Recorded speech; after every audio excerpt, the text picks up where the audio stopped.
Hi. So today I thought I would talk a little bit about surgery and the types of things that I do to support patients down there. Back when I was working in surgery and I would see just the patients that would come in for an outpatient procedure, one of my favorite things to do for the toddler and preschool age is prepare them for the magic doors that we have on our unit. So the cool thing about the doors that we have that go into surgery is that they are just like a swipe. You don't have to use your badge or anything. It's just like swiping your hand or any part of your body. And so in order to get the toddlers and the preschoolers sometimes to change into pajamas, our hospital pajamas, to be able to go back, one thing I would tell them was that the magic doors only open if you're wearing your magic pajamas. And so I had my magic pajamas on, and they were like my surgery scrubs, and they would need to be wearing their magic pajamas to make the door work. And this was also a really great tool to explain the fact that the parents wouldn't be able to come back with us because they don't have magic pajamas. And so what I would do is once the child's changed into their pajamas, I would walk them to the doors and I would have my arm just gently brush up against it, and I'd say, okay, say your magic word, whatever it is. And they'd say whatever it was, and then when I moved my arm, the doors would open and they'd be like, what? And then sometimes they'd be like, but mommy, and I'd be like, she doesn't wear magic pajamas, so she's not able to come. She can try. And I would step back and mom would walk towards the doors and nothing would happen. So that was always a really great tool to kind of help children process, just because developmentally they don't understand these types of things, usually unless they see it. So they will see it to believe it. And so by doing that, it helped the kid realize, I wear magic pajamas, these doors only open that way, and my parents aren't wearing them, so only magic pajama wearing people can go through these doors. And then I always show them pictures of what it's gonna look like. So toddler and up, I'm always showing pictures if that's something that they want to see. So for us, this is what our room looks like. And so what I'll really focus on is those big bright lights, because that's usually the thing that troubles kids, is the fact that there's so many things in this room. And so we'll talk about the lights, and I'll tell them that this room is what I call my spaceship room, because those big lights look like they belong on a spaceship. And so we'll kind of use their imagination to picture that we're gonna go to a spaceship room and that's where we're gonna go. And something that we'll get to use in there is our special astronaut mask. And the astronaut mask is soft and bouncy and is gently placed on your face. And so they practice blowing.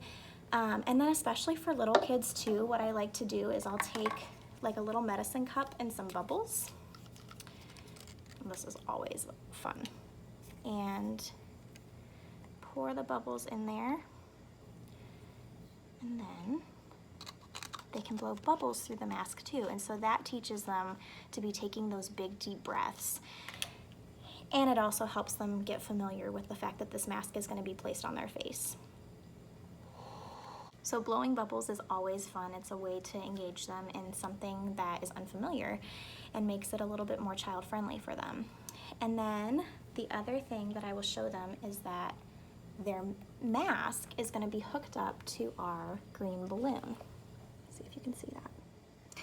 So our green balloon is what they're going to be in charge of when we go back to the spaceship room.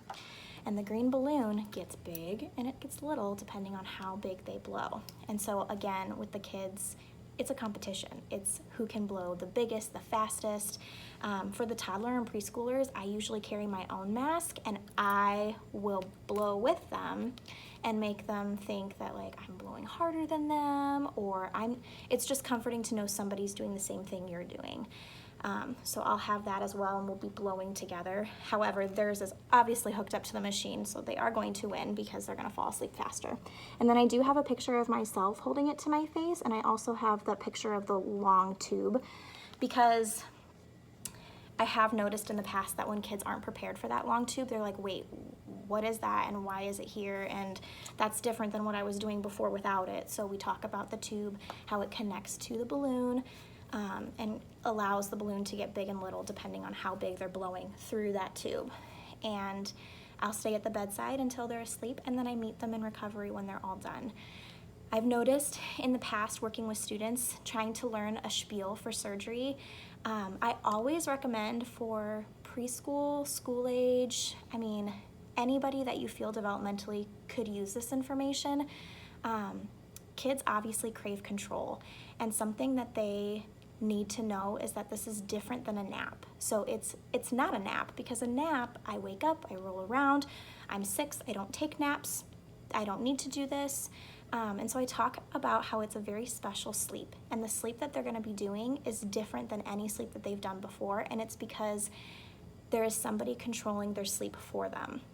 And so for preschool, school age, we'll talk about the sleepy medicine doctor. For kids that are a little bit older school age, adolescents, obviously I'm going to talk about the anesthesiologist, but I'll bring it back to the fact that he is in charge of giving you medicine to help you fall asleep.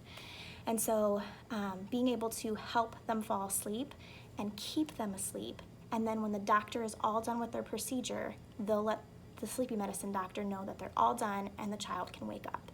And so it's kind of like this special doctor who is in charge of the sleepy medicine, who helps kids fall asleep, keeps them asleep, and wakes them back up when they're all done.